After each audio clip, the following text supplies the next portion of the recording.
In the harsh wilderness of 1880s Wyoming, a broken man swings his axe against towering pines, each strike echoing his promise to a grave back east.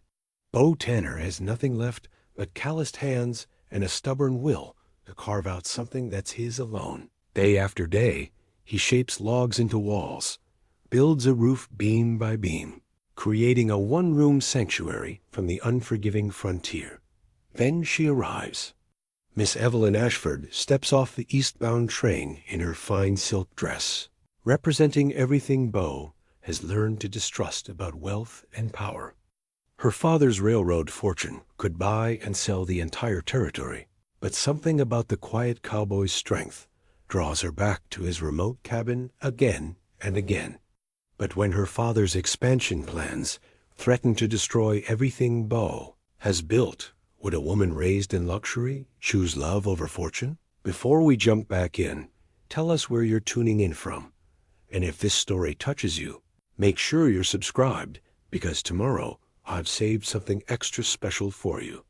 The Wyoming territory stretched endlessly under a steel-gray sky, its vastness broken only by wind-carved ridges and the occasional stand of lodgepole pine.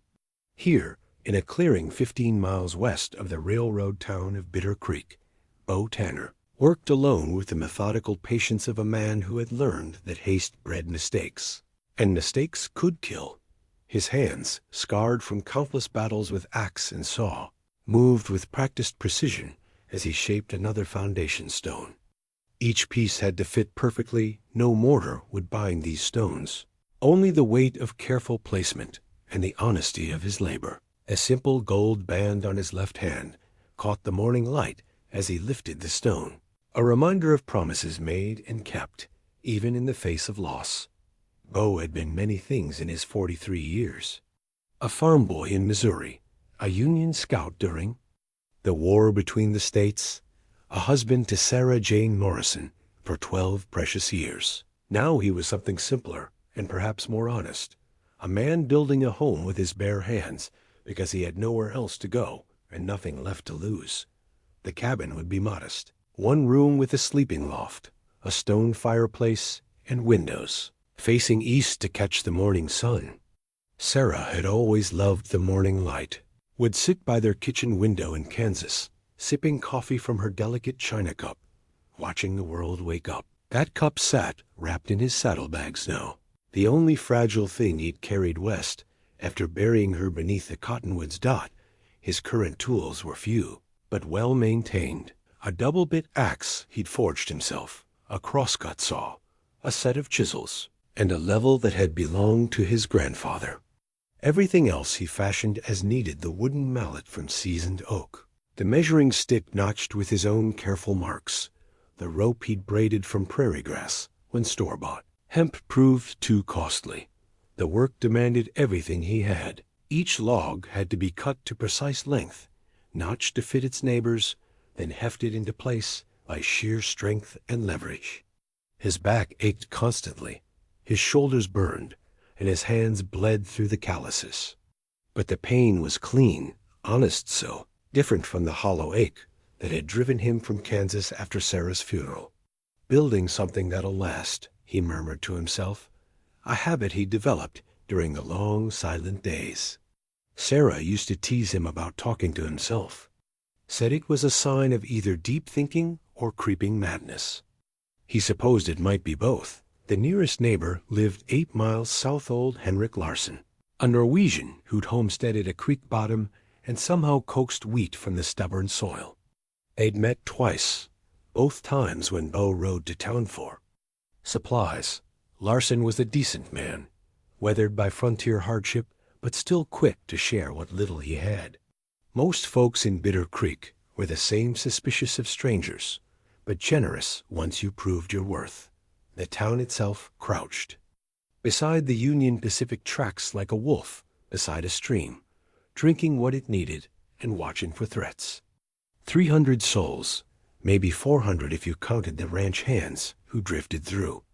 A main street of weathered storefronts, 2 saloons, a hotel that had seen better days, and Dr. Henley's office where the old army surgeon patched up. Everything from knife wounds to difficult births. Jake Morrison ran the Copper Dollar saloon with the easy authority of a man who'd survived worse places than Wyoming territory. He'd taken a liking to Beau, perhaps recognizing something familiar in the quiet cowboy's eyes, the particular weariness that came from seeing too much death too young. "You're building out there in the middle of nowhere," Morrison had observed during Beau's last visit to town. "Takes either courage or foolishness to live that far from help." "Maybe both," Beau had replied, nursing a whiskey that burned just enough to remind him he was still alive. The townspeople had their own concerns. Talk around the saloon centered on rumors of railroad expansion, survey crews working their way west, and the money men from back east who saw the territory as nothing more than lines on a map. Most locals favored the railroad. It meant jobs, commerce, connection to the wider world. But a few, like old Larson, worried about what progress might cost. "They come with their papers and their lawyers," Larson had said during one of their brief conversations. "Tell you your homestead ain't legal, your claim ain't proper. Then they take what you built with your own hands." Beau understood the fear. He'd seen it during the war, powerful men reshaping the world with signatures on documents, rarely considering the human cost. That's why he'd chosen land so remote, so seemingly worthless, that no railroad would want it. Here, among the sage and wind-carved stone, he could build something that belonged to him alone. The sun climbed toward its zenith as Beau fitted another stone into place. His shirt clung to his back, dark with sweat despite the cool October air. Winter would come early this year. He could feel it in the wind's bite, see it in the way the aspens had already begun turning gold. He needed the walls completed before the first heavy snow, needed the roof tight and the chinking done. Sarah would have understood his urgency. She'd grown up on a farm, knew the rhythm of seasons and the consequence of missed deadlines. During their years together, she'd worked beside him through harvest, through drought, through the lean times when coffee was a luxury and meat came from whatever he could shoot or trap. "You're a good man, Beau Tanner," she told him near the end, when the fever had burned away everything but her love for him. "Promise me you won't waste your life grieving. Find somewhere peaceful and build something beautiful. Live for both of us." He'd promised, not understanding then what it would cost to keep that promise. The leaving had been hardest riding away. From her grave, from the life they'd built together, from everything familiar and comforting. But he'd learned that grief was like winter. You could prepare for it, endure it, but eventually you had to let spring come. As the afternoon shadows lengthened, Beau allowed himself a moment's satisfaction. The foundation was solid, the first course of logs in place. Tomorrow he'd begin raising the walls in earnest, if the weather held. Tonight he'd cook beans and salt pork over his small fire, read by lamplight from his worn copy of Pilgrim's Progress, and sleep under stars that seemed close enough to touch. The territory was harsh, unforgiving, beautiful in its austere way. A man could disappear here, become something new, or simply fade into the landscape like morning mist. But for the first time since Sarah's death, Beau felt the possibility of permanence. He was building more than a cabin. He was creating a place where a man could belong, where the past didn't define the future, where promises could be kept one stone, one log at a time. The wind picked up as evening approached, carrying scents of sage and distant snow. Somewhere to the east, a train whistled, the evening freight heading toward bigger cities and busier lives. Beau barely noticed. His world had narrowed to this clearing, this work, this careful construction of something that would outlast him. He had no way of knowing that forces beyond his control were already in motion, that his solitary peace would soon be challenged by a woman whose father commanded more power than any territorial government. For now, there was just the work, the promise, and the gradual satisfaction of walls rising from wilderness. The eastbound train wheezed to a stop at Bitter Creek's weathered platform, with a symphony of grinding brakes and escaping steam. Among the usual collection of traveling salesmen and territorial officials, one passenger stood apart like a rose.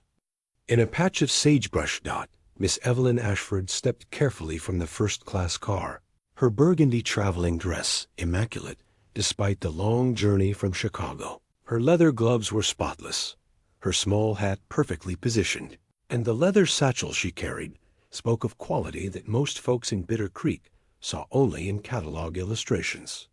She surveyed the dusty platform with eyes the color of winter sky, intelligent and assessing. The station master, Pete Hawkins, nearly dropped his lantern. In 30 years of watching trains arrive, he'd never seen such refinement step onto his platform. The other passengers seemed equally stunned. Conversation died as they took in this vision of Eastern sophistication in their rough frontier town. "Ma'am," Pete managed, touching his cap. "Welcome to Bitter Creek. You meeting someone?" Evelyn's smile was polite but distant. "I'll need directions to your hotel, and I'll require a reliable guide familiar with the surrounding territory." Her voice carried the crisp enunciation of expensive education, each word carefully chosen. "Yes, ma'am. The Grand Hotel's just down Main Street, can't miss it. As for a guide," Pete scratched his graying beard, "depends on what you're looking for out there. I'm conducting a survey for railroad development purposes." She withdrew a leather-bound journal from her satchel, its pages filled with precise notes and detailed sketches.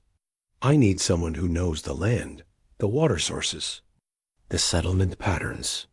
Word spread through Bitter Creek faster than wildfire. By evening, the Copper Dollar Saloon buzzed with speculation about the refined Eastern lady and her mysterious purpose. Some saw opportunity railroad money meant jobs and prosperity. Others, like Henrik Larson, nursed their drinks and worried about what changes might come. 3 days later, Evelyn hired Tom Brennan, a local rancher who knew every creek and ridge within 50 miles, to guide her survey expedition.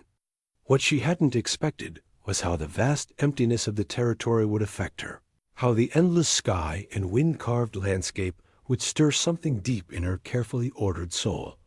On the 4th day, following a game trail that wound through stands of aspen and pine, they crested a ridge and looked down into a hidden valley.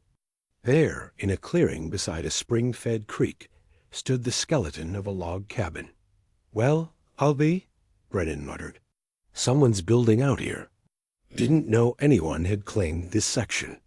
Evelyn raised her father's field glasses, studying the construction with the same methodical attention she applied to everything. The workmanship was extraordinary, each log precisely fitted, the foundation stones perfectly placed, every angle true and square. Whoever was building this cabin possessed both skill and infinite patience. "Do you know who owns this land?" she asked, making notes in her journal. "Territory's mostly unclaimed out here. Could be anyone with the grit to file a homestead claim." Brennan shrugged. "Takes a particular kind of man to build that far from town, though. Either someone running from something, or someone who just wants to be left alone." As if summoned by their conversation, a figure emerged from the timber, carrying a massive log across his shoulders. Even at distance, Evelyn could see the man's extraordinary strength. He moved with the steady, purposeful gait of someone accustomed to heavy labor. Setting the log carefully in place, he began working with an adze, shaping the wood with precise, economical strokes. "That's Beau Tanner," Brennan said, recognition dawning. "Quiet fellow. Comes to town maybe once a month for supplies. Keeps to himself. Pays in gold. Doesn't cause trouble." Evelyn found herself studying the distant figure with unexpected fascination. There was something compelling about his complete focus, the way he worked without haste but without pause, as if the cabin's completion was inevitable as sunrise. "I need to speak with him," she said. "Ma'am, he's not much for conversation. Polite enough, but I need to understand his claim to this land." It's directly in the path of the proposed rail line. They rode down into the valley, their horses' hooves muffled by pine needles and fallen leaves. The man Beau continued working until they were within 50 yards, then straightened and turned to face them. His eyes were the color of storm clouds, intelligent and wary. "Afternoon," he said, his voice carrying easily across the clearing. He wore simple clothes wool pants, a cotton shirt dark with sweat, boots that had seen hard use. But everything about him spoke of competence, from his stance to the way he held his tools. "Mr. Tanner," Brennan called. "This here's Miss Ashford. From Chicago. She's doing survey work for the railroad." Something flickered in those gray eyes, not fear exactly, but a careful measuring. "Ma'am," he said, touching his hat brim. "What brings you to my land?" Evelyn dismounted, surprised by how the simple courtesy affected her. In Chicago, men either fawned over her father's wealth or dismissed her as merely ornamental. This man treated her with respectful attention, nothing more or less. "I'm mapping the territory for potential railroad development," she said, approaching the cabin. Up close, the craftsmanship was even more impressive. "This is beautiful work. Thank you." He set down his adze, clearly uncomfortable with the attention but too polite to dismiss her. "You said railroad development?" "Yes. My father's company is considering extending a line through this region." She studied his face as she spoke, noting the way his jaw tightened almost imperceptibly. "Do you have legal claim to this land?" "Filed proper homestead papers in Cheyenne last spring. Got my receipt and everything." His voice remained level, but she sensed steel beneath the calm. Why? Evelyn felt an unexpected pang of something regret. Sympathy? As she made careful notes in her journal. "I'm simply documenting existing claims and structures. The railroad company needs to understand what's already here." "I see." Beau's eyes moved from her to Brennan, and back to the partially completed cabin. "And what happens to what's already here?" "That would be determined by the company's lawyers and the territorial government." She heard the coldness in her own voice, the practiced distance she'd learned from watching her father conduct business. But something about this man's quiet dignity made her usual detachment feel like a betrayal. "Of course." He picked up his adze again, clearly signaling the end of the conversation. "Well, you're welcome to look around. Just mind the tools and materials." As Evelyn walked the perimeter of the construction site, she found herself increasingly impressed by the scale of the undertaking. This wasn't just a cabin. It was a statement of permanence, built to last generations. Every detail spoke of care and craftsmanship, from the hand-hewn shingles waiting to be installed to the carefully mortared stone foundation that would withstand any weather. Near the cabin's east wall, she noticed something that made her pause. A small wooden cross driven into the ground, surrounded by carefully tended wildflowers. Fresh flowers, she realized, replaced recently. "Mr. Tanner," she called softly, "I'm sorry for your loss." He looked up from his work, following her gaze, to the makeshift memorial. For a moment, his careful composure cracked, revealing grief so raw it took her breath away. "Thank you," he said quietly. She would have loved this place. In that moment, Evelyn understood something fundamental about this man and his isolated construction project. He wasn't just building a cabin. He was creating a sanctuary, a place to honor memory and perhaps find peace. The realization hit her like a physical blow, followed immediately by the terrible knowledge of what her father's railroad would do to such a place. The ride back to town passed in uncomfortable silence. Brennan, sensing the tension, kept his observations to himself. But Evelyn's mind raced with implications and complications she hadn't anticipated. Her survey was supposed to be straightforward: document existing structures, assess geographic challenges, provide data for her father's expansion plans. She hadn't expected to find someone like Beau Tanner building something beautiful and permanent in the path of progress. That evening, Alone in her hotel room, she stared at her journal entries. The clinical notes and measurements seemed inadequate, failing to capture the essence of what she'd witnessed. How could she explain to her father that this particular section of empty territory wasn't empty at all, but filled with dreams and determination and the quiet strength of a man who'd lost everything and was trying to build it back? She thought about Beau's eyes when she'd mentioned the railroad, the way he'd measured her words and found them wanting. He'd been unfailingly polite, but she'd sensed his judgment another Eastern interloper come to catalog and claim what others had built with sweat and sacrifice. The worst part was that his judgment was accurate. She was her father's daughter, trained from childhood to see territory as opportunity, land as commodity, people as obstacles to be negotiated around or through. But something about the afternoon had shaken that certainty, made her question assumptions she'd never thought to examine. Outside her window, the Wyoming wind howled with the promise of early winter.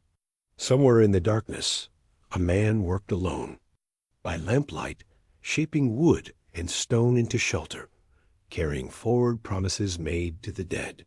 And for the first time in her carefully ordered life, Miss Evelyn Ashford wondered if there might be more to existence than the relentless forward motion of progress and profit. The railroad was coming, that much was certain. But as she finally drifted toward sleep, Evelyn found herself hoping that somehow, when the dust settled, there would still be room in this vast territory for quiet men building beautiful things in hidden valleys, keeping faith with love and loss and the simple dignity of honest work. Over the following weeks, Evelyn found herself returning to Beau's Valley with increasing frequency. Each visit was carefully justified in her survey notes, checking seasonal water levels, documenting wildlife patterns, measuring elevation changes. But the truth was simpler and more complicated. She was drawn to watch him work. There was something mesmerizing about his methodical progress. Each morning, Beau would survey his previous day's accomplishments, plan the day's tasks, then set to work with unwavering focus. His hand-forged axe moved with the rhythm of a man who'd found peace in repetition, each stroke precisely placed and purposeful. "You're back," he observed one crisp November morning, not looking up from the log he was notching. No accusation in his voice, just simple statement of fact. "The survey requires thorough documentation," Evelyn replied, settling, her horse at the edge of the clearing. She'd taken to riding alone now, dismissing Brennan's services after the first week. The solitude of the journey suited her growing need for reflection. Beau nodded, accepting her explanation without challenge. He'd grown accustomed to her presence, she realized, treating her with the same quiet courtesy he might show a persistent but harmless bird that had taken to visiting his worksite. "Coffee's hot if you want some," he offered, gesturing toward a small fire where a battered pot steamed. "Not fancy, but it's warm." The invitation surprised her. In all her previous visits, their interaction had been limited to brief, polite exchanges. She dismounted carefully, conscious of how her divided riding skirt and practical boots marked her as different from the proper Eastern ladies she'd been raised to emulate. "Thank you." She accepted the tin cup he offered, savoring the bitter warmth. "You make good coffee." "Sarah taught me," he said simply. Said a man who couldn't make decent coffee wasn't fit for civilized company. It was the first time he'd mentioned his wife's name, and Evelyn felt the weight of the confidence. "She sounds like a wise woman." She was. Beau returned to his work, but the rigid formality had eased slightly. Taught school before we married, had strong opinions about most things. Evelyn found herself curious about this woman who'd captured such a man's devotion. "How long were you married?" 12 years. His voice carried no self-pity, just the measured cadence of someone who'd learned to speak of loss without being consumed by it. "Good years. We were planning to homestead out here together, but—" He shrugged, the gesture encompassing everything words couldn't. "I'm sorry," Evelyn said, meaning it. Building this alone must be incredibly difficult. Keeps me busy. Beau fitted another log into place, checking its alignment with practiced eye. Gives me something to do with my hands besides brood. They worked in companionable silence, he on his cabin, she sketching in her journal. But for the first time, her drawings captured more than measurements and geographic features. She found herself documenting the careful way he selected each piece of wood, the unconscious grace of his movements, the growing structure that seemed to emerge from the landscape as naturally as the surrounding trees. "You're quite an artist," Beau commented during a brief rest, glancing at her open journal. "Those drawings, they're more than just survey notes." Evelyn felt heat rise in her cheeks. "I was trained in artistic documentation. My father believes in thorough records." "Your father's in the railroad business?" "He owns Ashford Railroad Development Company." She watched his face carefully as she spoke, but saw only thoughtful attention. "We specialize in expanding rail networks into undeveloped territories. Must be interesting work." His tone remained neutral, but she sensed the careful measurement behind his words. "Traveling to new places, seeing country most folks never will." "It is," she admitted, "though sometimes I wonder." She caught herself before voicing doubts she'd never expressed aloud. "Wonder what?" The question was gentle, without pressure, and somehow that made it harder to deflect. "Whether development always means improvement. Whether bringing civilization to a place necessarily makes it better." Beau considered this while sharpening his axe blade.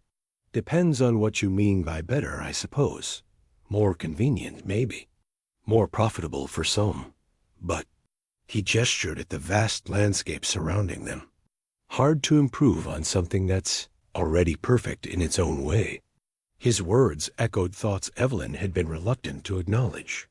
Each day in the territory had deepened her appreciation for its austere beauty, its sense of endless possibility. The idea of carving it up with railroad tracks and telegraph lines suddenly seemed less like progress and more like vandalism.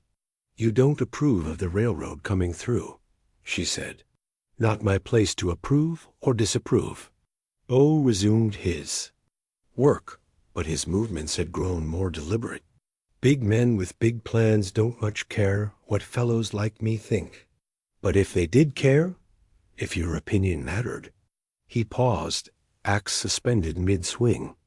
"I'd say there's room enough for everyone, if folks are willing to coexist. But coexistence requires respect, and respect's in short supply when there's serious money involved." Before Evelyn could respond, the sound of approaching horses echoed from the ridge. 3 riders descended into the valley, their purposeful approach suggesting this wasn't a casual visit. Beau straightened, his body language shifting subtly from relaxed to watchful. The lead rider was a man in his 50s, well dressed by territorial standards, but wearing authority like an expensive coat. Behind him rode 2 younger men, whose bearing and positioning marked them as hired muscle rather than ranch hands. "Mr. Tanner," the older man called as they approached. "Clayton Murdoch.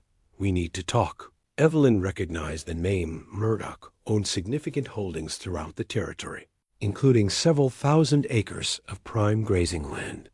His reputation preceded him, ambitious, ruthless, and possessed of the particular arrogance that came from wielding power in places where law was more suggestion than enforcement. "Mr. Murdoch," Beau replied evenly. "What brings you out this way?" Murdoch's eyes flicked to Evelyn, taking in her Eastern clothing an obvious quality. "Miss Ashford, isn't it? Heard you were conducting surveys for railroad development." His smile was predatory. "Glad to see you're being thorough." "Mr. Murdoch." Evelyn kept her voice carefully neutral, though something about the man set her teeth on edge. "Now then, Tanner," Murdoch continued, dismounting with practiced ease, "I'll come straight to the point. This valley's going to be valuable real estate once the railroad comes through. I'm prepared to make you a generous offer for your claim." "My claim's not for sale," Beau said quietly. "Everything's for sale at the right price." Murdoch walked closer, studying the cabin's construction with appraising eyes. You've done good work here, but building in the path of progress is like swimming upstream, possible, but ultimately pointless. Progress assumes someone gets to decide which direction is forward, Beau observed. I'm content with the direction I'm going. Murdoch's smile tightened. $500, Tanner. More than you paid for the land, more than you'll ever see. Again, for a patch of wilderness 15 miles from nowhere. My answer stands. Think carefully, Murdoch pressed. Rail lines go where the money wants them to go. If this valley's in the way, it'll get moved or removed. Better to profit from change than be buried by it. Evelyn felt a chill that had nothing to do with the November wind. There was threat in Murdoch's words, carefully veiled but unmistakable. She glanced at Beau, noting the way his hands had moved closer to the axe handle. I appreciate the advice, Beau said, but I'll take my chances with progress. For a moment, the tension stretched taut as a bowstring. Then Murdoch shrugged, remounting his horse with deliberate casualness. Your choice, Tanner, but choices have consequences.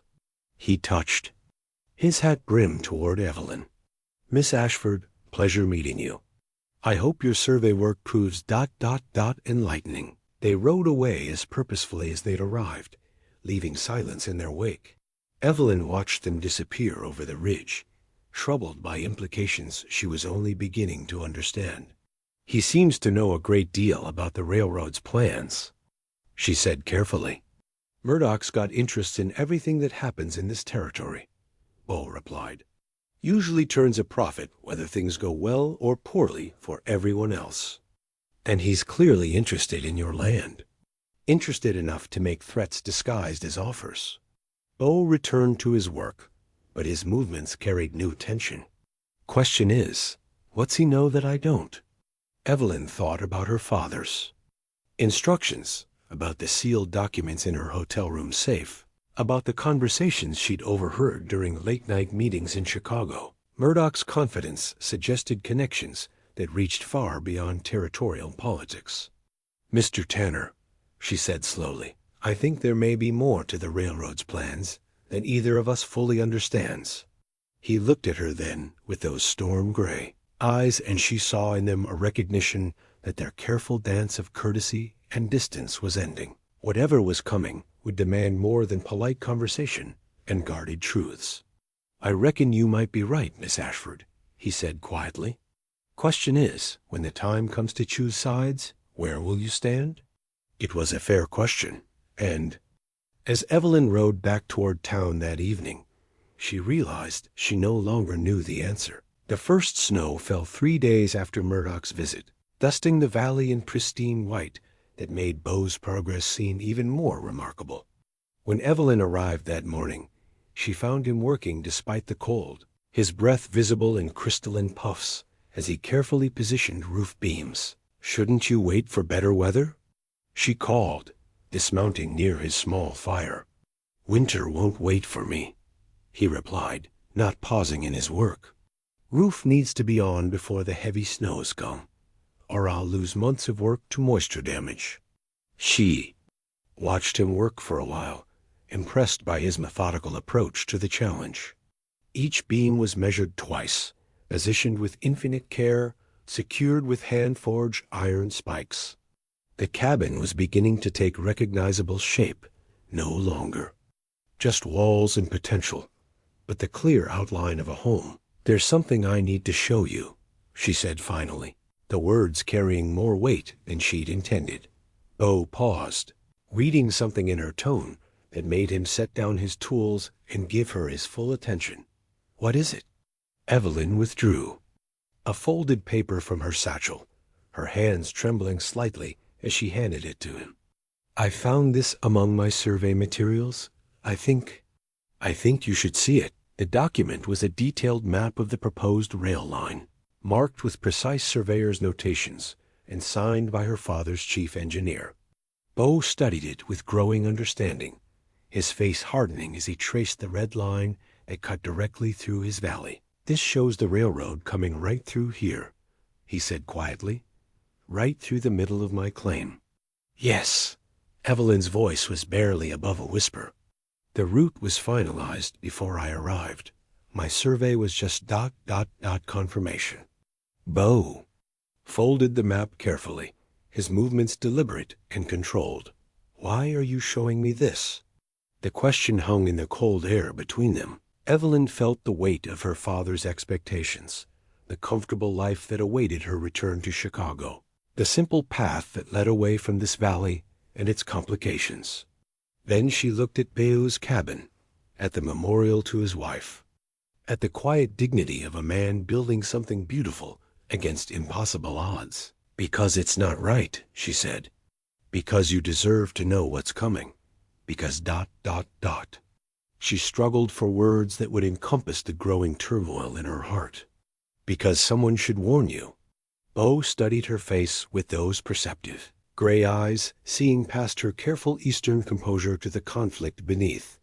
This puts you in a difficult position. Yes, it does. She moved closer to the fire, seeking warmth that seemed to have nothing to do with temperature. My father sent me here to do a job. Showing you this map. It complicates everything. Why complicate it then? The simple question demanded an honest answer. Evelyn found herself thinking about the past weeks, about mornings spent watching him work, about conversations that had gradually shifted from polite formality to something approaching friendship, about the way he'd spoken of his wife, the reverence in his voice when he mentioned her name. Because I've seen what you're building here, she said finally. Not just the cabin, but the life you're trying to create. The peace you're seeking. It matters. Beau was quiet for a long moment, contemplating the implications of her revelation. How long do I have? The surveying crew will be here in spring. Construction would begin the following year, assuming everything goes according to schedule. Time enough to finish the cabin, then. His voice carried no bitterness, just the practical assessment of a man accustomed to facing harsh realities. Time enough for one good winter here. You could fight it, Evelyn said urgently. Challenge the railroad's claim. Demand compensation. Force them to root around your property. With what? I'm one man with a homestead claim, and maybe $50 to my name. Your father's company has lawyers, politicians, and enough money to buy both. Beau shook his head. I've seen this before, during the war. Little people get crushed when big forces decide to move. The resignation in his voice sparked something fierce in Evelyn's chest. It doesn't have to be that way. There are legal protections, proper procedures, for folks who can afford them. Beau's smile held no trace of self-pity.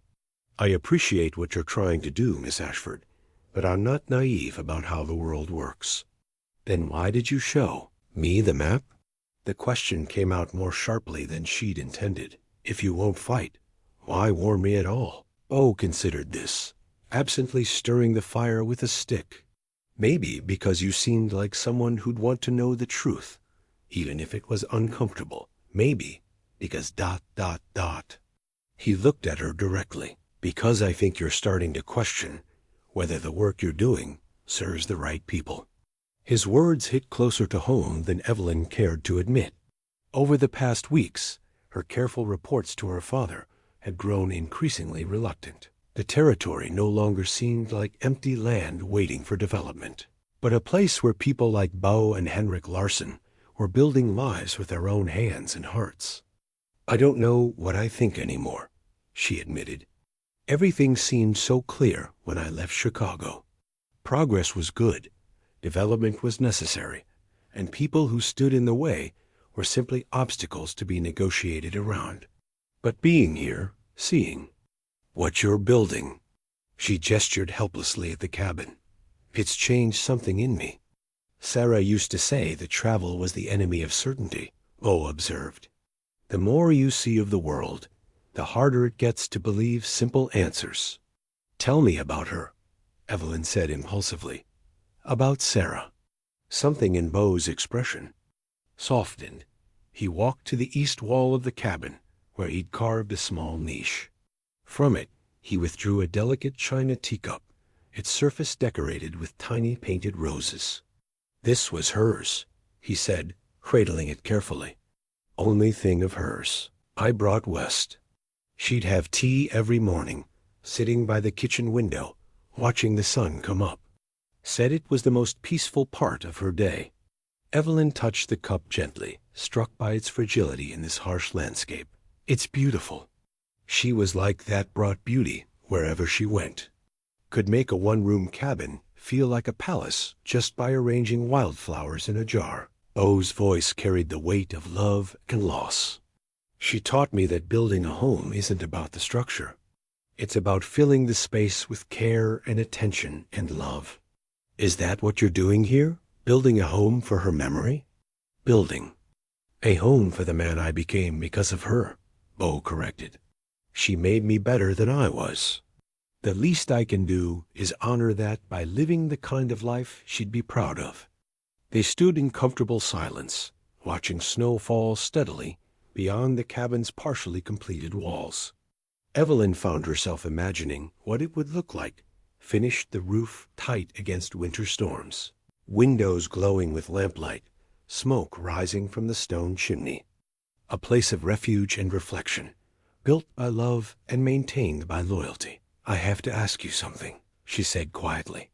"If the railroad comes through, if they force you to leave, what will you do?"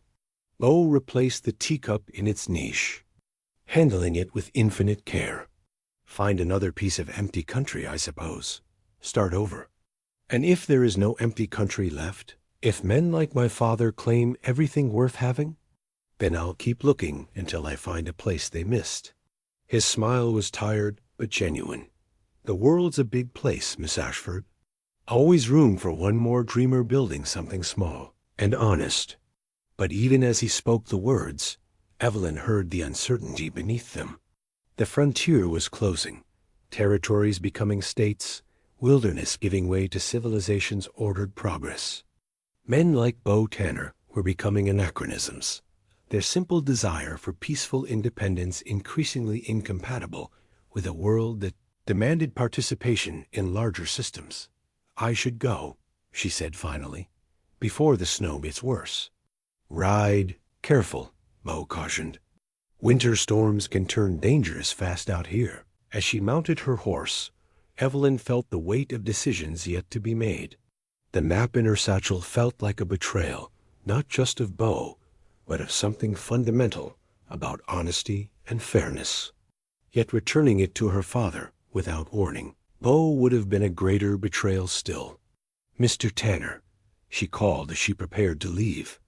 "Thank you for showing me Sarah's cup, for trusting me with something so precious." "Thank you for showing me that map," he replied, "for caring enough to warn me, even when it costs you something." The ride back to town passed in contemplative silence, broken only by the soft sound of her horse's hooves in fresh snow. By the time Evelyn reached Bitter Creek, she'd made a decision that would have shocked her former self, and would certainly shock her father. She was going to fight for Beau Tanner's right to keep his home. She didn't know how, didn't understand the full implications, but she knew with crystalline clarity that some things mattered more than railroad, schedules, and profit margins. The question was whether she'd have the courage to follow through when the real test came. The telegram from her father arrived on a bitter December morning, its message as cold as the Wyoming wind that rattled the hotel windows. Evelyn read it twice, each word settling like lead in her stomach. "Survey taking too long, stop, return Chicago. Immediately stop, board meeting December 15th. Requires your report. Stop, do not delay, stop FHER." She folded the yellow paper carefully, her hands steadier than her thoughts. 3 weeks until the board meeting, 3 weeks to compile her findings into a report that would determine the fate of Beau's Valley and dozens of other homesteads scattered across the territory. The weight of responsibility felt crushing. Her father expected documentation that would support the railroad's predetermined route. The board members would want assurance that any obstacles could be easily removed or compensated away. They wouldn't care about china teacups or hand-carved memorial crosses, or the quiet dignity of men building homes with their bare hands. But Evelyn cared, and that caring had grown into something that threatened everything she'd been raised to believe about progress and prosperity. A knock at her door interrupted her brooding. "Come in," she called, expecting the hotel manager with some mundane concern. Instead, Henrik Larsson stepped into the room, his weathered face grave with worry. The Norwegian farmer rarely came to town, and never to the hotel. His presence here meant serious trouble. "Miss Ashford," he said, removing his worn hat. "Forgive the intrusion, but I need to speak with you about railroad business." "Of course." "Please, sit down." She gestured to the room's single chair, noting the way his hands worked nervously at his hat brim. "What's troubling you?" "Had visitors yesterday," Larsson said, accepting the seat gratefully. "3 men from some development company. Said they were making offers to buy homestead claims along the railroad route." Evelyn felt ice form in her veins. "What kind of offers?" $200 for my land. Everything I built in 5 years' house, barn, fences, the well I dug with my own hands. $200. Larsson's voice carried the weight of insult and injury. When I said no, they got ... persuasive. Persuasive how? Mentioned how accidents happen. Barns catch fire, cattle wander off, water wells get poisoned. All very regrettable. But these things happen to folks who don't take good advice. Larsson's blue eyes were steady but troubled. They asked specifically about you, Miss Ashford. Wanted to know what questions you'd been asking, who you'd been talking to. The implications hit Evelyn like a physical blow. Her survey work, her conversations with settlers, even her visits to Beau's cabin, someone was watching, cataloging, preparing to use her information against the very people she'd come to respect. Did these men give you names? Say who they represented?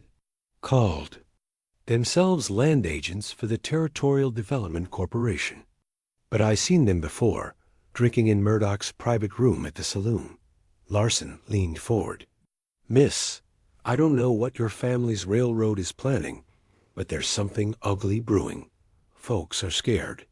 Evelyn thought about the sealed documents in her hotel safe, the detailed maps and acquisition plans her father had provided.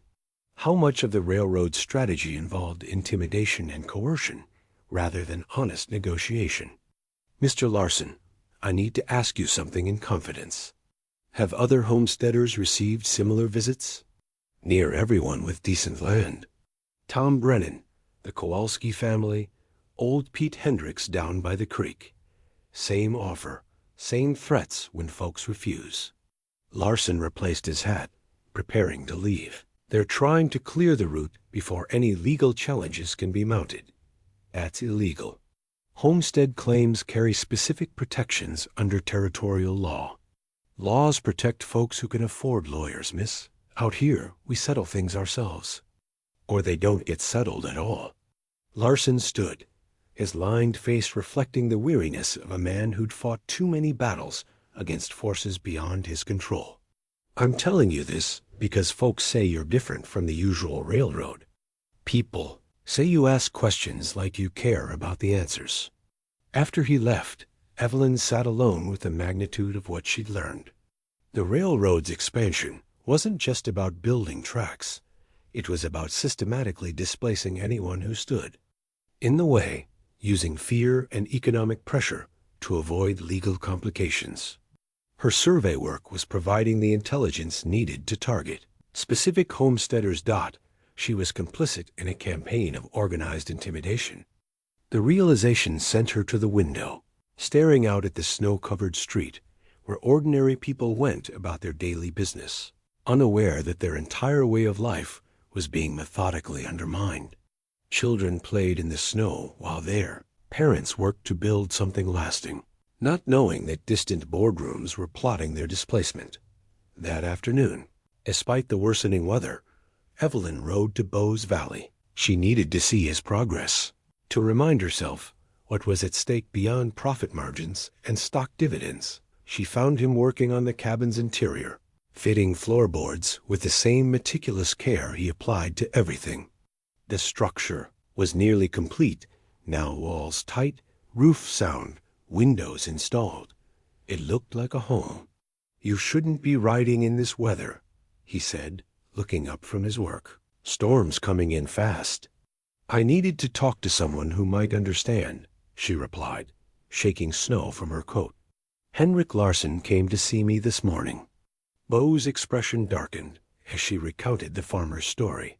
By the time she finished, he was gripping his hammer with white knuckles. "Territorial Development Corporation," he said grimly. "Murdoch's outfit. He's using intimidation to clear the railroad route before construction begins. You know about this?" "Suspected. Jake Morrison mentioned seeing Murdoch's men making rounds, but I didn't realize how organized it was." Beau set down his tools, his face reflecting the same troubled anger Evelyn felt. "They're trying to make the whole thing look voluntary homesteaders, selling out because they want to, not because they're being threatened. There has to be something we can do." Legal protections, federal oversight, with what evidence? Larsen's word against Murdoch's men? And even if we could prove it, how long would that take? Months, maybe years of legal proceedings, while folks lose their homes and livelihoods. Evelyn felt the walls of impossibility closing in. So we just let it happen? Watch good people get driven off their land by thugs and threats? We? Oh, looked at her sharply. "Miss Ashford, you work for the railroad. This is your father's plan coming to life." The accusation stung because it was accurate. I didn't know about the intimidation tactics. My father told me this was standard territorial development legal. Proper. Compensated. Maybe that's what he told himself too. O's voice carried no anger, just sad understanding. Easy to believe things are clean and legal when you're 3 states away from the actual work. They stood in silence, watching snow fall beyond the cabin's windows. The structure felt solid, permanent, but Evelyn knew it was as fragile as her father's railroad was powerful. All of this, the careful craftsmanship, the memorial to Sarah, the peaceful sanctuary Beau had built, could be swept away by legal documents and economic pressure. "I got another telegram today," she said quietly. "My father wants me back in Chicago for a board meeting. I'm supposed to present findings that support the railroad's route, and will you?" The question hung between them like a bridge she wasn't sure she had the courage to cross. Supporting the railroad meant betraying everything she'd learned to value about this place and these people. Opposing it meant betraying her family, her comfortable life, everything she'd been raised to believe about progress and prosperity. "I don't know," she admitted. "I honestly don't know." Beau studied her face with those perceptive gray eyes. "Can I tell you something Sarah used to say?" Evelyn nodded, hungry for any wisdom that might illuminate her path forward. "She said that life's most important decisions aren't about choosing between good and evil. Evil's usually obvious enough. The hard choices are between good and good, or between different kinds of loyalty." Beau moved to the window, looking out at the valley he'd claimed and shaped. "Question is, which loyalty matters more when you can't honor them all? What if the choice is between loyalty to family and loyalty to what's right? Then you have to decide what kind of person you want to be when the dust settles." His voice was gentle but firm. "Because you're the one who has to live with your choices, not your father or his board members or anyone else." As evening approached and the storm intensified, Beau insisted that Evelyn stay until morning rather than risk the dangerous ride back to town. She spent the night in the cabin's completed section, wrapped in borrowed blankets beside the stone fireplace. Listening to wind howl around the sturdy walls dot in the pre-dawn darkness, she made her decision. It would cost her everything she'd known, would likely destroy her relationship with her father, would thrust her into a world where she had no established place or role. But some bridges, once crossed, could never be uncrossed. When morning came, clear and bitter cold, Evelyn knew exactly what she would tell the railroad board. The question was whether she'd have the strength to follow through when the time came to speak the words that would change everything. The return journey to Chicago felt like traveling backward through time. Each mile eastward carried Evelyn further from the vast skies and honest simplicities of Wyoming territory, deeper into a world of gaslight and complex machinations where power moved through carefully worded contracts and boardroom negotiations. She spent the 3-day train ride preparing for the most important presentation of her life. Her survey notes filled 2 leather portfolios, but the report she intended to deliver bore little resemblance to what her father expected. Instead of recommending the predetermined route, she would argue for alternative paths that avoided existing homesteads. Instead of dismissing settler concerns, she would document their legal rights and moral claims to the land they'd improved with their own labor. It was professional suicide, and she knew it. The Ashford mansion on Prairie Avenue stood, unchanged, imposing limestone facade, manicured grounds, servants moving through their precisely choreographed routines. But Evelyn saw it differently now, through eyes that had watched a man build a home with his bare hands. The mansion's opulence, once a source of pride, now seemed excessive, almost vulgar in its casual display of wealth. "Evelyn, my dear." Her father rose from his study chair as she entered, his smile warm but appraising. "You look healthy." The frontier air obviously agreed with you. Charles Ashford was a man who commanded rooms simply by entering them. Tall, silver-haired, impeccably dressed, he possessed the particular confidence that came from decades of successful business dealings. Railroad maps covered the walls of his study, marked with red lines that represented millions of dollars in investment and thousands of miles of steel reaching into America's furthest corners. "Hello, Father." Evelyn kissed his cheek, noting how soft his hands felt compared to Beau's work-hardened grip. "The territory is remarkable. I have much to tell you." "Excellent. The board is eager to hear your findings." He gestured to a chair beside his massive desk. "I trust you found the route surveys straightforward? No significant obstacles?" "There are complications," Evelyn said carefully. "The territory isn't as empty as our preliminary report suggested. Homesteaders, yes. I expected as much." Her father's tone dismissed the concern with practiced ease. "Murdoch's men are handling the acquisition process. By spring, we should have clear title to everything we need." The casual mention of Murdoch's involvement confirmed Evelyn's worst suspicions. "Father, I need to ask you about the Territorial Development Corporation, about their methods of land acquisition." Something flickered in Charles Ashford's eyes, not surprise, but calculation. "What specifically concerns you?" "Reports of intimidation, threats against homesteaders who refuse to sell, systematic pressure designed to force people from their legally claimed land." "Evelyn." Her father's voice carried the patient tone he'd used when she was a child asking uncomfortable questions. "Railroad development requires decisive action. If we allowed every small claim to delay construction, no progress would ever be made. Sometimes firm negotiation is necessary."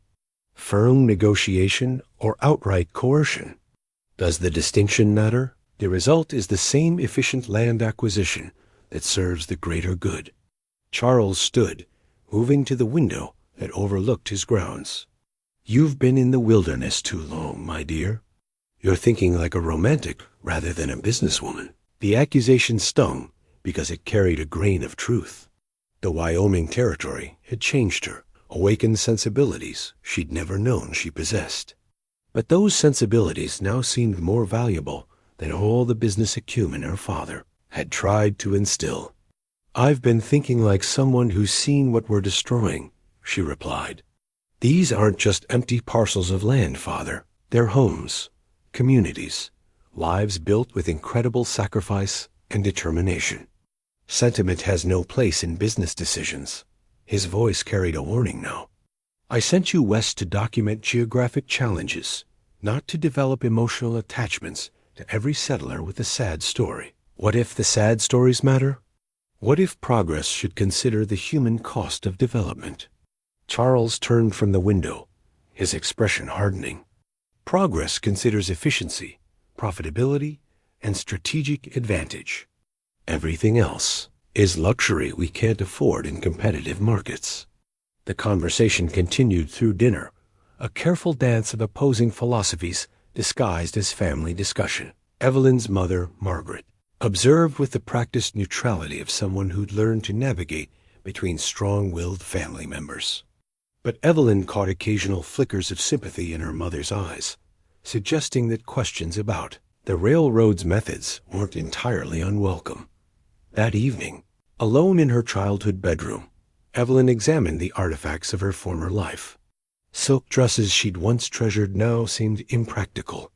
Books about European culture and classical music felt disconnected from any reality that mattered.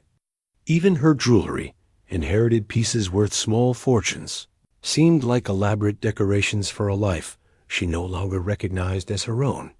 She thought about Beau, probably working by lamplight in his completed cabin, preparing for a Wyoming winter that would test everything he'd built.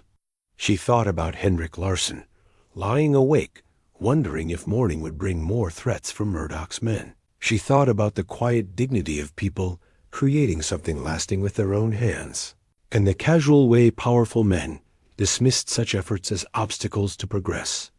The cameo brooch her mother had given her for her 18th birthday lay on the dressing table, its delicate carving catching lamplight.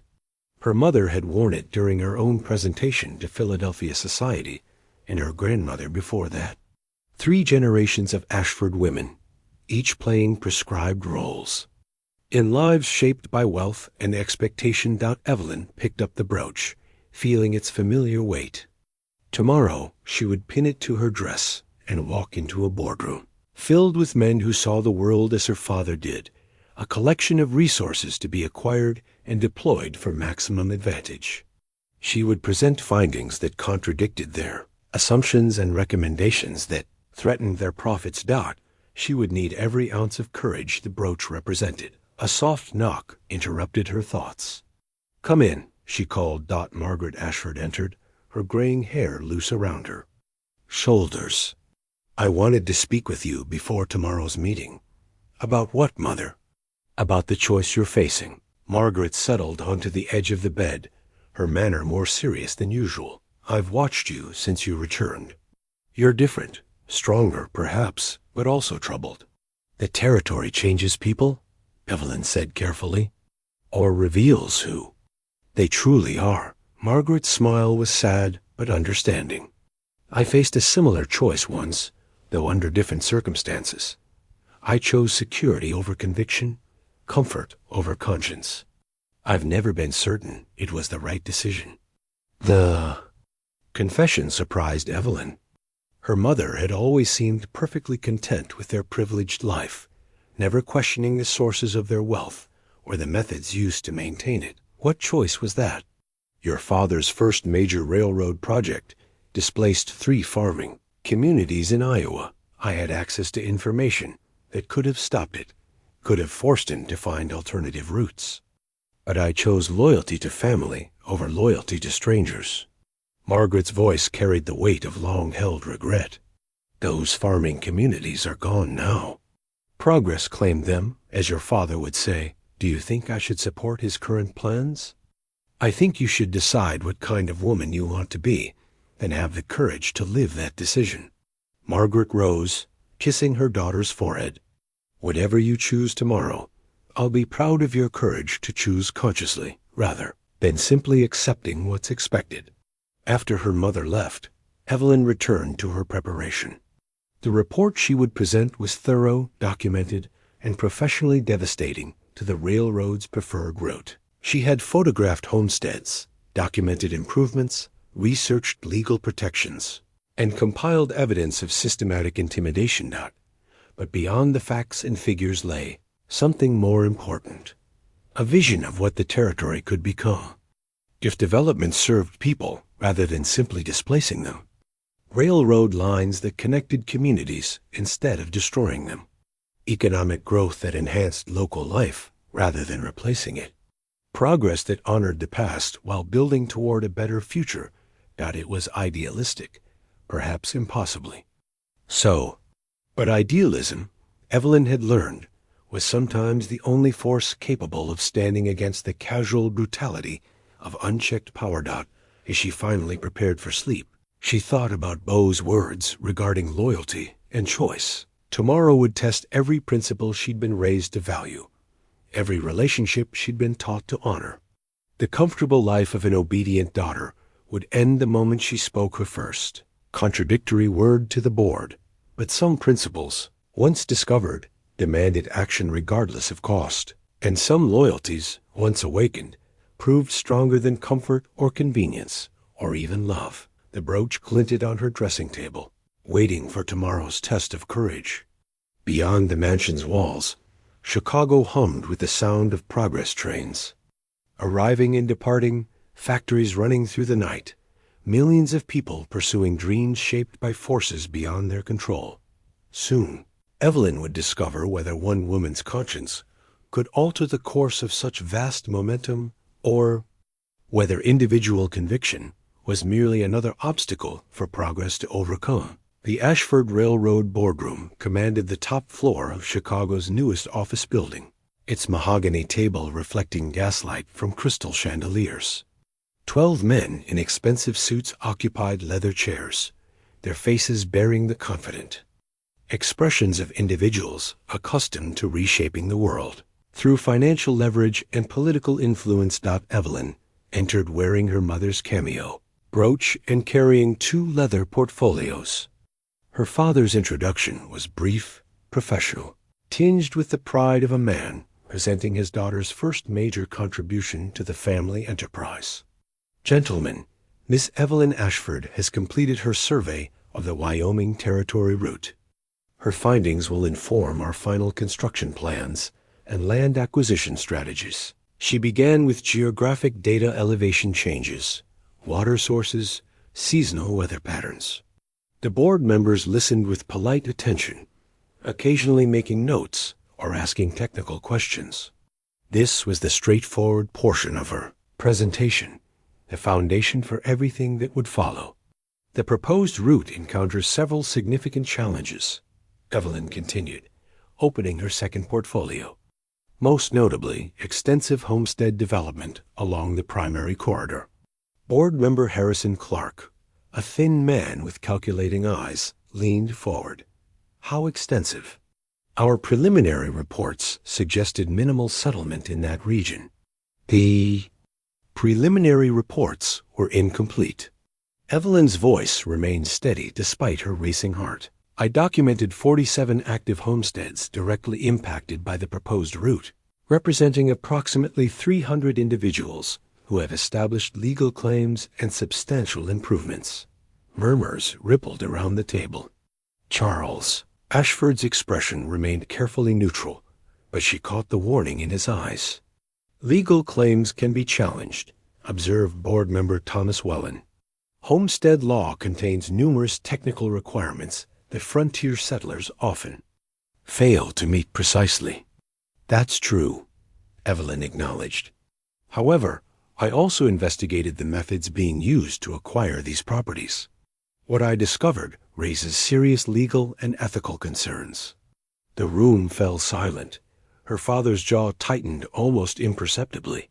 Miss Ashford, Clark said carefully, please elaborate on these concerns. Evelyn withdrew a thick folder from her portfolio. I have documented evidence of systematic intimidation being conducted by agents of the Territorial Development Corporation. Homesteaders are being threatened with violence, property destruction, and economic ruin if they refuse to sell their claims at below-market prices. That's a serious accusation, Wellen said. What kind of evidence? Witness testimonies documented. Threats and financial records showing the relationship between TDC and our railroad development project.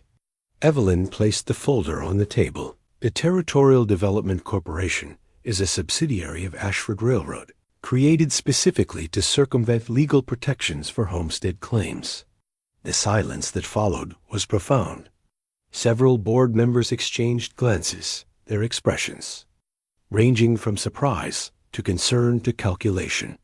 Her father's face had gone pale. "Miss Ashford," Clark said slowly, "are you suggesting that this company has engaged in illegal activities?" "I'm documenting systematic coercion designed to force legal landowners from their property without due process or fair compensation." Evelyn's voice grew stronger as she spoke. "This isn't standard business practice. It's organized theft disguised as land development." Board member Edward Morrison, an elderly man with shrewd eyes, picked up the evidence folder. "These are serious allegations. If true, they could expose the company to significant legal liability. They could also delay construction by years," added another member. "Federal oversight, territorial investigations, congressional hearings, the complications would be enormous."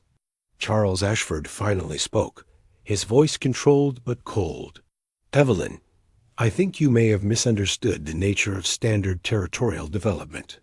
Frontier business often requires flexible approaches to negotiation." "Flexible approaches don't include burning barns and poisoning wells," she replied, meeting his gaze directly. "And they don't include creating shell companies to circumvent federal homestead protections." She opened the second folder, revealing documents that made several board members lean forward with sharp attention. "These are incorporation papers for the Territorial Development Corporation, showing Ashford Railroad as the primary investor. These are financial transfers, showing money flowing from our construction budget to TDC operations. And these are correspondence between TDC agents and local operatives discussing specific intimidation tactics." Morrison studied the documents with the careful attention of someone who understood their implications. "Where did you obtain these papers?" "Some were in the files I was given for my survey work. Others I found in territorial records during my research." Evelyn didn't mention the late-night searches through her father's study, the careful copying of documents she wasn't supposed to see. "The pattern of connection is clear and documented." "This is preposterous," Charles said, his composure beginning to crack. "Evelyn has obviously been influenced by frontier sentimentality. These settlers are nothing more than squatters trying to profit from railroad development. Actually, Father, they're American citizens with legal rights under federal homestead law." Her voice carried an edge now. "Rights that your subsidiary company is systematically violating." The boardroom erupted in tense conversation. Some members demanded immediate investigation of the allegations. Others calculated the potential cost of legal challenges and construction delays. A few seemed genuinely shocked by the evidence of organized intimidation. Clark called for order, his authoritative voice cutting through the chaos. "This board needs to understand the full scope of these allegations before proceeding. Miss Ashford, do you have recommendations for addressing these concerns?" This was the moment Evelyn had prepared for, the point where idealism would meet practical reality.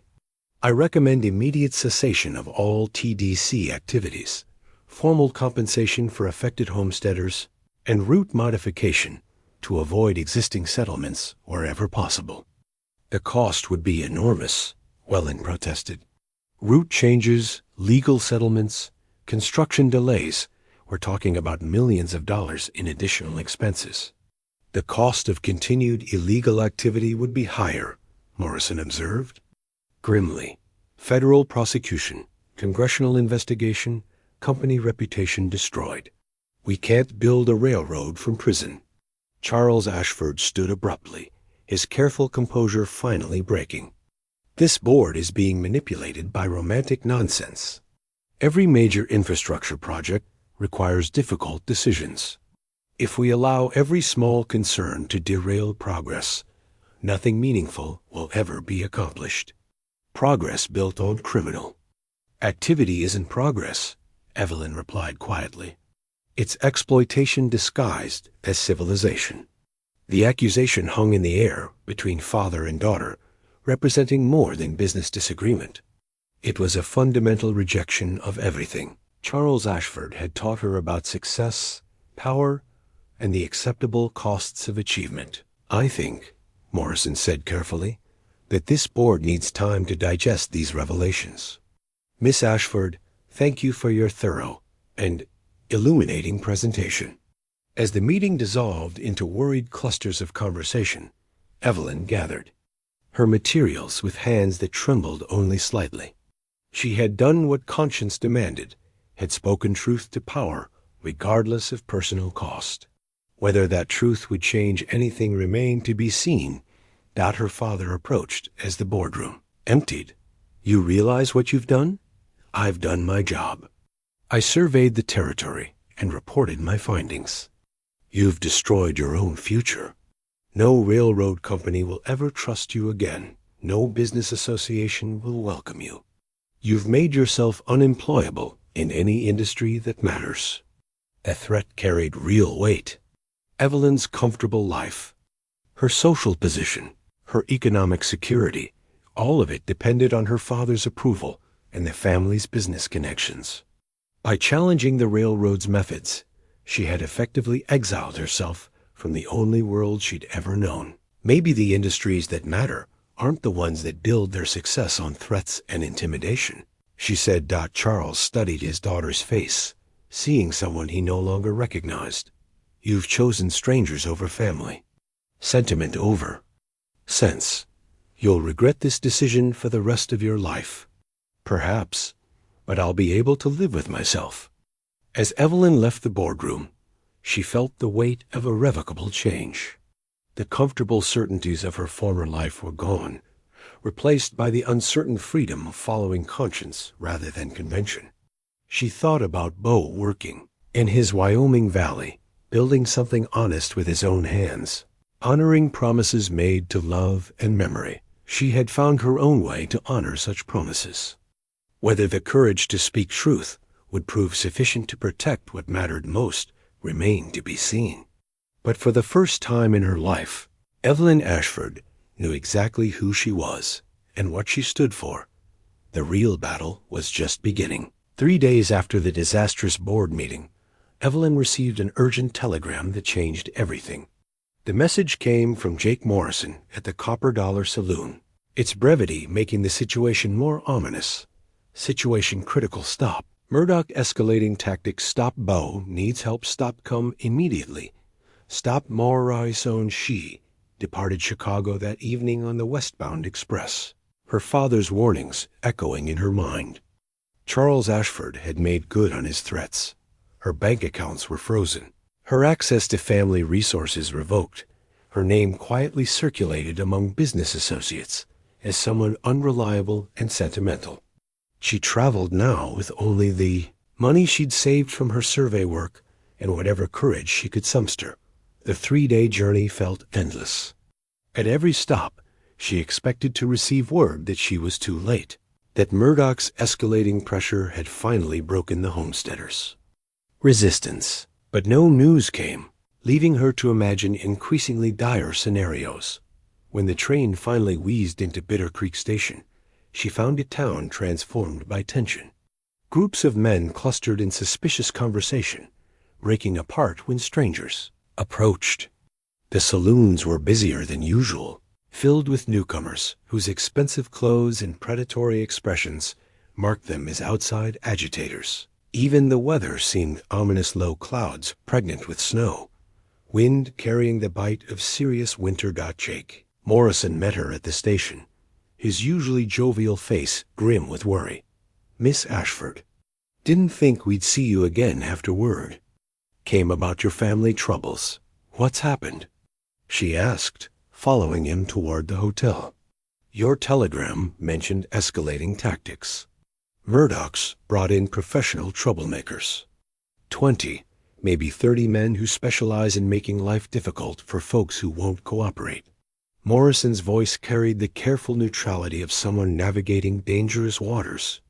"They're calling themselves a security company, but everyone knows what they really are.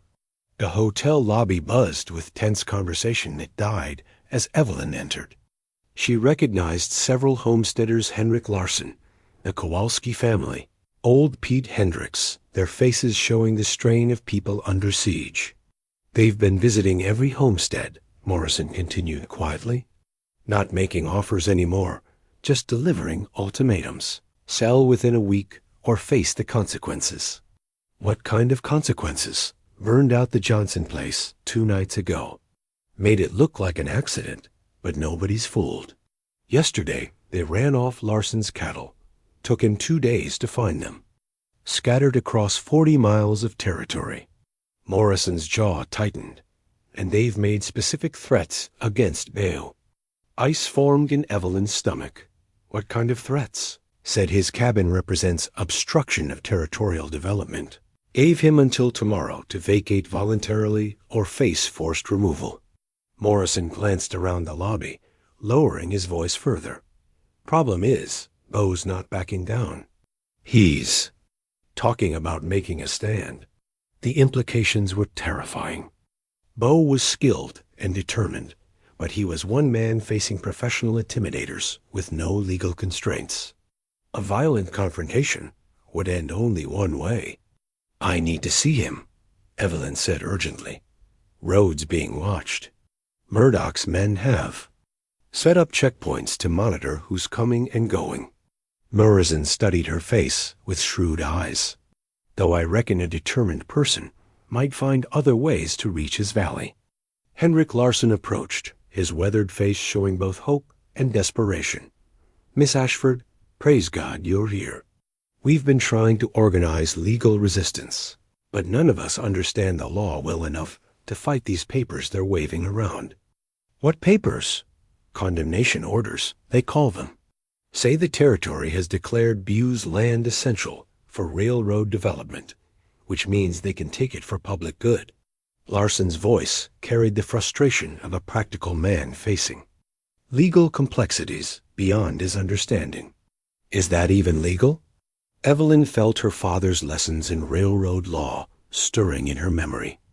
Eminent domain can be used for legitimate public infrastructure, but the process requires specific procedures, fair compensation, and proper legal documentation. "May I see these papers?" Larson produced a folded document from his coat pocket. Evelyn studied it carefully, her legal training revealing multiple irregularities and suspicious elements. "This isn't a legitimate condemnation order," she said finally. "The signatures are questionable, the legal language is imprecise, and there's no evidence of proper territorial authorization. These are intimidation tools designed to confuse people who don't understand legal procedure." Hope flickered in the faces around her. "So they can't actually take our land?" "Not legally. But legal and practical are different things in territories where law enforcement is limited and political connections carry more weight than proper procedure." Evelyn felt the weight of responsibility settling on her shoulders. "We need to document the fraud, gather evidence of illegal intimidation, and get word to federal authorities who can override territorial corruption." "That takes time," observed Tom Brennan, who joined the growing circle. "Time we don't have if Murdoch's planning to move against Beau tomorrow." The conversation continued through the evening as more homesteaders gathered at the hotel. Evelyn found herself in an unexpected role: legal advisor and strategic coordinator for people who'd never imagined needing either. Her Eastern education, previously a source of distance from frontier life, now provided essential tools for resistance. But strategy required more than legal knowledge. As the group planned their response, one element became increasingly clear. Someone needed to warn Beau about the fake condemnation orders and help him prepare for whatever Murdoch was planning. "I'll go," Evelyn said finally. "I know the route, and they're less likely to stop a woman traveling alone." "Too dangerous," Morrison protested. "If Murdoch's men catch you heading to Beau's place, you'll be in serious trouble." "We're all in serious trouble already." Evelyn touched the cameo brooch at her throat, drawing strength from her mother's legacy of quiet courage. "Besides, I have something they need to see." She withdrew a document from her traveling case, a copy of the federal homestead law, annotated with specific protections and procedures. More importantly, she had detailed evidence of the railroad's illegal activities, carefully documented during her survey work. This proves the condemnation orders are fraudulent. More importantly, it proves systematic violation of federal law by a company with territorial political connections. If we can get this information to the right federal officials... Big if, Larson observed grimly, and assumes we all survive long enough to see justice done. The group spent hours refining their plan. Some homesteaders would ride to Cheyenne, with documented evidence seeking federal intervention. Others would coordinate with territorial officials not connected to Murdoch's influence. But the immediate priority was preventing violence at Beau's cabin. Evelyn would take the mountain route through aspen groves, a longer path that avoided the main trails where Murdoch's men maintained checkpoints. If she started before dawn, she could reach the valley by late morning and help Beau understand the true legal situation. As the meeting dispersed, Morrison pulled her aside. "Miss Ashford, you should know something else. Word is that your family's railroad board has suspended the Wyoming project pending investigation of those allegations you made. Murdoch's working against a deadline now if he can't show progress. Soon, his political backing might disappear." The news was both encouraging and alarming. Evelyn's testimony had apparently triggered serious concerns within the railroad company, but that pressure was making Murdoch more dangerous rather than cautious. "Desperate men make bad decisions," Morrison continued, "and Murdoch's been backed into a corner by circumstances he didn't expect. That makes tomorrow's confrontation even more unpredictable." Evelyn spent the night preparing for a journey that felt like a crossing between worlds. The comfortable life of an Eastern railroad heiress was definitively behind her now. Ahead lay uncertainty, danger, and the possibility of building something new from the wreckage of everything she'd previously believed about progress and civilization. She thought about Beau working alone in his valley, unaware that powerful forces were converging on his simple desire for peaceful independence. She thought about the other homesteaders, ordinary people whose only crime was believing in the promise of honest work rewarded with secure ownership. Most of all, she thought about the choice her mother had described between security and conscience, comfort and conviction. Margaret Ashford had chosen security and carried regret for decades. Evelyn had chosen conscience and discovered that such choices once made demanded everything. As she prepared to leave before dawn, her military field compass in hand and her father's warnings echoing in memory, she realized that tomorrow would test not just her physical courage, but her fundamental understanding of what constituted a life worth living. The wind outside carried the promise of serious weather. By evening, the valley would be transformed by snow, and the comfortable world of compromise and accommodation would be replaced by the absolute clarity that came when survival itself was at stake. Dawn came gray and bitter, with snow beginning to fall as Evelyn guided her horse through the aspen groves toward Beau's valley. The mountain route proved treacherous ice-slicked rocks, fallen timber, and drifts that concealed dangerous footing. But it also provided cover from Murdoch's watchers, allowing her to approach undetected. She reached the ridge overlooking the valley just as full daylight revealed an ominous scene below. Beau's cabin stood completed and solid, smoke rising from its stone chimney. But surrounding the clearing were positioned 8 mounted men, their horses stamping restlessly in the cold.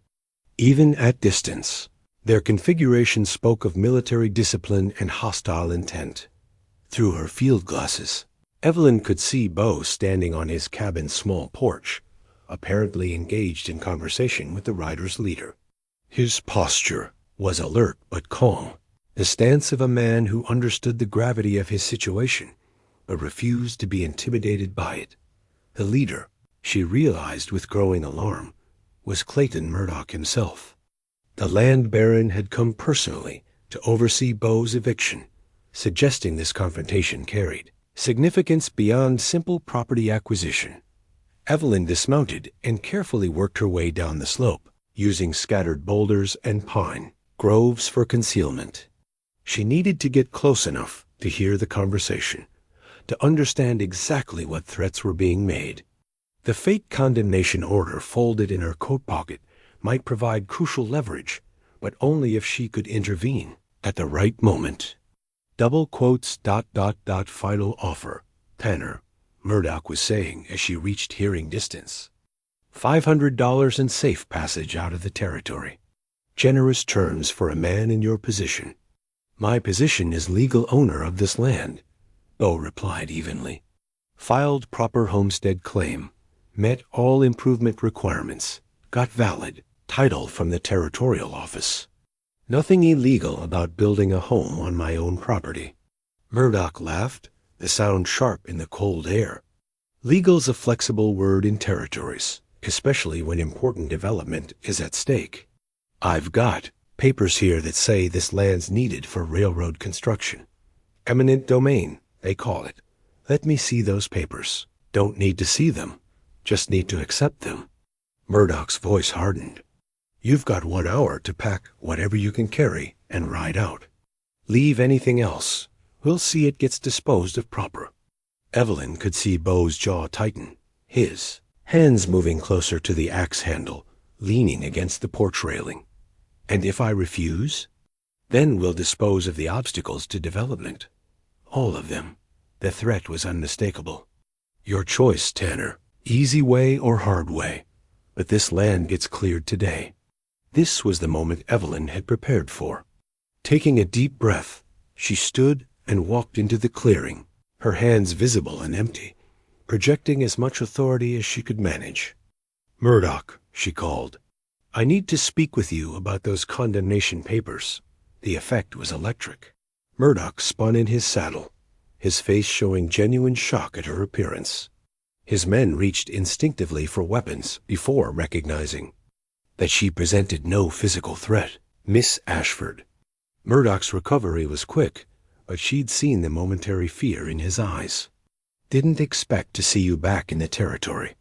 Heard your family had disagreements about railroad policy. My family's policies are irrelevant to federal homestead law, Evelyn replied, walking steadily toward the confrontation. Which is what I need to discuss with you. Beau's expression showed surprise, and something else relief, perhaps, or simply gratitude that he no longer faced this threat alone. But concern shadowed his features as he realized the danger her presence represented. Miss Ashford, he said, quietly, you shouldn't be here. I'm exactly where I need to be. She reached into her coat and withdrew the folded document. Mr. Murdoch, these condemnation orders you're using to threaten homesteaders, they're fraudulent. That's a serious accusation, Murdoch said carefully. It's a documented fact. Evelyn unfolded the paper, displaying the questionable signatures and irregular legal language. This document lacks proper territorial authorization, uses non-standard legal terminology, and bears signatures that don't match official records. It's a fake designed to intimidate people who don't understand legal procedure. Murdoch's horse shifted nervously, reflecting its rider's growing tension. Legal technicalities don't change practical realities. Developments coming, whether small, claims stand in the way or not. Actually, they do change practical realities. Because I've already sent copies of these fraudulent documents to federal authorities in Denver and Washington. Evelyn's voice carried the calm certainty of someone holding superior cards, along with detailed evidence of systematic intimidation, property destruction, and violation of federal homestead protections. For the first time, Murdoch looked genuinely worried. Federal investigation represented a threat his territorial political connections couldn't deflect. You're bluffing, he said, but uncertainty colored his voice. Federal Marshal Davidson arrived in Cheyenne yesterday evening. Evelyn continued, embellishing truth with strategic fiction. He's conducting preliminary interviews with affected homesteaders and reviewing evidence of illegal land acquisition practices. By tomorrow, this entire operation will be under federal scrutiny. The lie was calculated and necessary. If Murdoch believed federal intervention was imminent, he might hesitate to escalate violence that would bring unwanted attention. But Clayton Murdoch was a man who'd built his power through calculated risk and decisive action. After a moment's consideration, his expression hardened into resolve. "Maybe so," he said. "But federal investigators take time to work, and accidents happen fast in winter weather. Shame if this cabin caught fire before anyone could ask uncomfortable questions." One of his men produced a torch, already soaked with kerosene. The threat was no longer veiled. They intended to destroy Beau's home regardless of legal consequences. "You're talking about arson," Evelyn said. "Federal crime with serious penalties."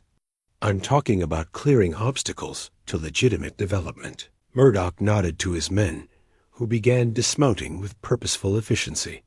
"Miss Ashford, you've got 30 seconds to mount up and ride out. After that, you're just another obstacle." Beau stepped forward, his hand now gripping the axe handle. "Evelyn, get back to your horse. This isn't your fight." "Yes, it is." She moved to stand beside him on the porch, her heart hammering but her voice steady. "Everything I reported to the railroad board, everything I've documented about illegal intimidation, it all leads to this moment." The confrontation balanced on a knife's edge. 8 armed men against 2 people defending a single cabin seemed hopeless. But Evelyn sensed uncertainty in Murdoch's hired muscle. Violence against a woman, especially one from a prominent Eastern family, would bring scrutiny they might not welcome. "Last chance," Murdoch called. "Ride out now or face the consequences." Beau hefted his axe, testing its familiar weight. "This is my land, my home. Built it with my own hands, every board and stone. You want it, you'll have to take it." Snow began falling harder, adding surreal beauty to the deadly tableau. Somewhere in Evelyn's coat pocket, Sarah's final letter waited to be read permission for Beau to love again, to find happiness beyond grief. But first they had to survive the next few minutes. As Murdoch's men advanced with grim purpose, Evelyn realized that everything, her comfortable past, her uncertain future, her growing love for this quiet man and his wilderness sanctuary, would be decided in the violence about to erupt around a cabin built by hand in a hidden valley where promises were kept and love endured beyond death itself. The first shot came from the tree line behind Murdoch's men, echoing across the valley like thunder. Everyone froze, looking for the source of gunfire that seemed to come from everywhere and nowhere. "Drop your weapons," Henrik Larsson's voice boomed from the pines. "You're surrounded." More shots followed, not aimed to kill, but strategically placed to demonstrate that Murdoch's force was outnumbered and outflanked. The snow-covered ridges suddenly revealed armed homesteaders positioned at key points around the valley. Murdoch spun his horse, searching for targets among the trees. "How many men do you have up there?" "Enough," came Tom Brennan's voice from a different position. "Every homesteader in the territory, plus some ranch hands who don't appreciate outside troublemakers." Evelyn felt a surge of hope mixed with terror. The homesteaders had organized faster than anyone expected, turning Murdoch's planned intimidation into a tactical nightmare. But cornered men with weapons could still do terrible damage. "This changes nothing," Murdoch snarled. "You're all trespassing on railroad property now. When the territorial authorities are on their way," interrupted a new voice from the main trail. "Along with the federal marshal and enough evidence to hang you for conspiracy and extortion." Jake Morrison emerged from the trees, flanked by 2 men wearing federal badges. Behind them rode a small army of concerned citizens from Bitter Creek, armed and determined. Marshal Davidson, one of the badge-wearers, announced, his voice carrying absolute authority. "You men are under arrest for conspiracy to violate federal homestead law. intimidation of legal claimants, and attempted destruction of private property. The sight of federal law enforcement transformed confrontation completely. Murdoch's hired men, professional troublemakers accustomed to operating beyond legal oversight, suddenly faced consequences they couldn't intimidate or buy their way out of. "This is railroad business," Murdoch protested, but his voice had lost its earlier confidence. "Legitimate territorial development authorized by proper authorities." "Proper authorities don't authorize arson," Marshal Davidson replied grimly, "and they don't create fake legal documents to steal private property." He held up copies of the fraudulent condemnation orders Evelyn had exposed, along with what appeared to be additional evidence. "Miss Ashford's documentation led us to a very interesting investigation. Seems your Territorial Development Corporation has been operating without legal authority for months."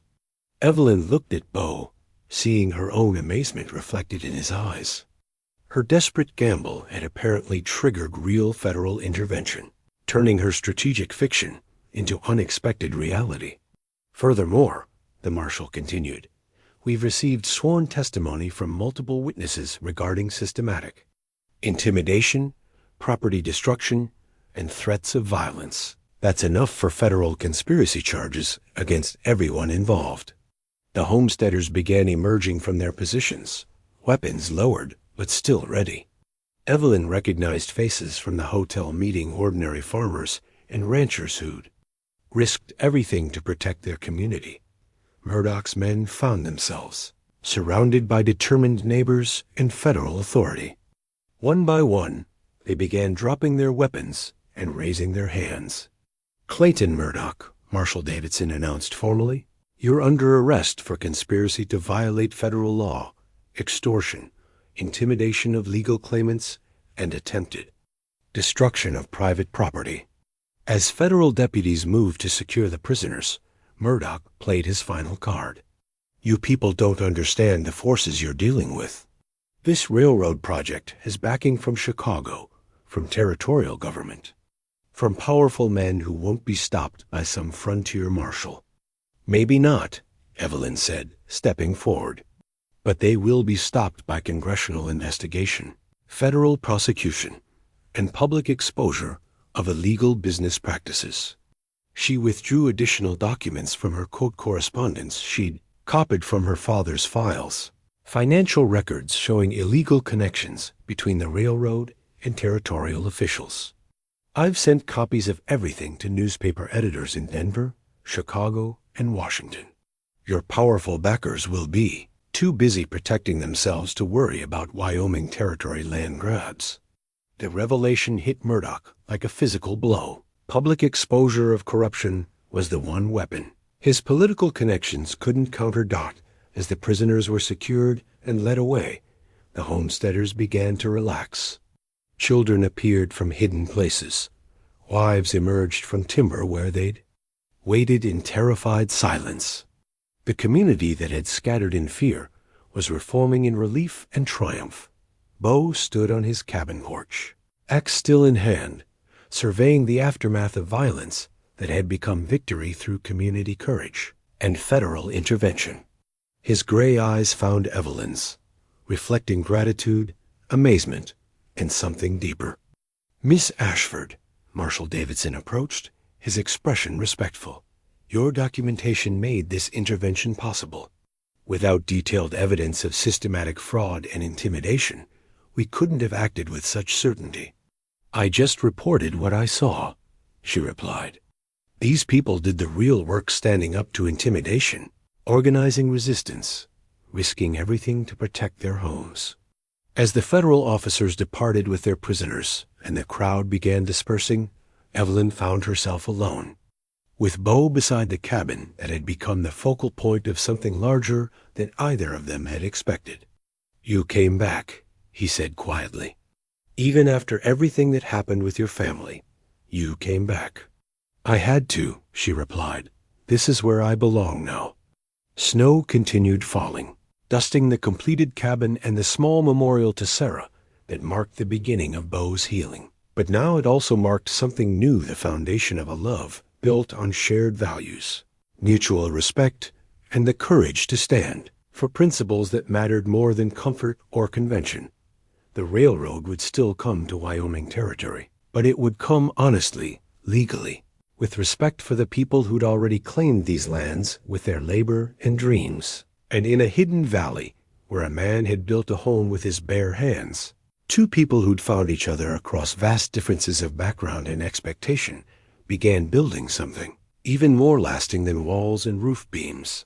They began building a future together. 6 months later, on a warm June morning that painted the Wyoming Valley in shades of gold and green, Evelyn Ashford stood beside the completed cabin, wearing a simple dress of ivory cotton and her mother's cameo brooch. In her hands she held 2 rings that Beau had forged himself at Henrik Larsson's blacksmith shop, simple bands of honest metal that caught the morning sunlight. The wedding was small, attended by the homesteader families who'd become their closest friends and allies. Dr. Henley performed the ceremony with the dignity of a man who'd seen too much of life's fragility to take its joys lightly. Jake Morrison served as Beau's best man, while Mrs. Kowalski stood beside Evelyn as matron of honor. Do you, Beauregard Tanner, take this woman as your lawfully wedded wife, to love and honor and cherish, in sickness and health, for richer or poorer, for as long as you both shall live? I do, Beau said, his storm-gray eyes steady on Evelyn's face. His hands, scarred from countless hours of honest labor, were gentle as he slipped the ring onto her finger. Do you, Evelyn Margaret Ashford, take this man as your lawfully wedded husband, to love and honor and cherish, in sickness and health, for richer or poorer, for as long as you both shall live? I do, she replied, her voice clear and certain. As she placed Beau's ring on his work-hardened finger, she thought about the journey that had brought them to this moment, from that first encounter, when she'd represented everything he distrusted about Eastern wealth and power, to this morning, when they stood as equals building a life together. The cabin that served as backdrop to their vows had become more than shelter. Its hand-hewn walls now held wedding gifts from their homesteader friends, quilts stitched by community women, furniture crafted by men who understood the value of things built to last, books and dishes and small treasures that transformed a house into a home in the months following Murdoch's arrest, and the federal investigation that exposed the railroad's illegal activities. The territory had changed dramatically. The Ashford Railroad project had been suspended pending congressional hearings. Charles Ashford had resigned in disgrace, and new federal protections had been established for homestead claims. Evelyn's documentation had played a crucial role in these developments, but at enormous personal cost. Her father had disowned her completely. Her bank accounts remained frozen, and her name had been struck from Chicago society registers. She'd traded wealth and social position for love and principle, and discovered that the exchange felt like the best bargain of her life. You may kiss the bride, Dr. Henley announced with a satisfied smile. Beau's kiss was gentle, reverent, carrying the weight of promises made and kept. When they separated, Evelyn saw tears in his eyes, not of sadness, but of joy mixed with the bittersweet knowledge that Sarah would have approved of this woman who'd chosen love over comfort, courage over convention. The celebration continued through the afternoon with food, music, and the particular warmth that came from community gathered. In mutual support, children played around the cabin while adults shared stories, advice, and the comfortable fellowship of people who'd faced hardship together and emerged stronger. As evening approached and guests began departing for their own homesteads, Evelyn and Beau found themselves alone beside the memorial garden, where Sarah's memory was honored with carefully tended wildflowers. The silence was comfortable, filled with the sounds of wind through pine trees and the distant call of birds settling for the night. I have something for you, Beau said quietly, withdrawing a folded letter from his coat pocket. Sarah wrote this before she died, but I was never able to read it until recently. Evelyn recognized the careful handwriting, the faded ink that spoke of words written by a dying woman who wanted to ensure her husband's future happiness. "My dearest Beau," she read aloud, her voice soft in the evening air. "If you're reading this, it means you found someone worth loving again. I'm glad. You have too much goodness in you to waste it grieving forever. Love her with the same devotion you showed me, but don't love her as my replacement. Love her for who she is, for the unique joy she brings to your life. Build something beautiful together, something that honors the past while embracing the future. And remember that love shared doesn't diminish love remembered. It multiplies it. Be happy, my dear one. Be gloriously, completely happy. All my love, Sarah." Tears flowed freely down Evelyn's cheeks as she finished reading. The generosity of spirit in those words, the selfless desire for her husband's continued happiness, spoke to a depth of love that transcended death itself.